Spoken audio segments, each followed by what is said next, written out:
এখন আমরা দেখব ডট লাইন কিভাবে বড় করতে হয়, অর্থাৎ ডট লাইনের ফাঁকাগুলো আমরা যেমন জুম কমিয়ে ফেললে যেরকম দেখা যাচ্ছে না, এটা আমরা চাচ্ছি যে আর একটু এই ফাঁকাটুকু আরও বড় বড় হোক।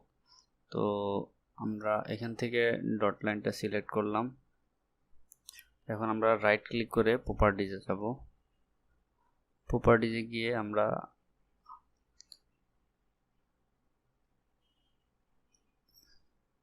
লাইন টাইপ স্কেল একটা অপশন আছে এখানে, তো এই জিনিসটাকে আমরা বড় করে দিব। এখন দেখুন আমার লাইনটা বড় হয়ে গেছে, মানে ডটটা বড় হয়ে বড় বড় দেখাচ্ছে। স্কেলটাকেও আমি বড় করে দিয়েছি।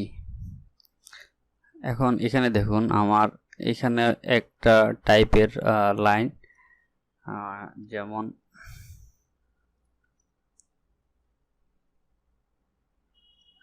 এটা হচ্ছে এই ডট, আর এটা হচ্ছে অন্য আরেকটা ডটের অপশন।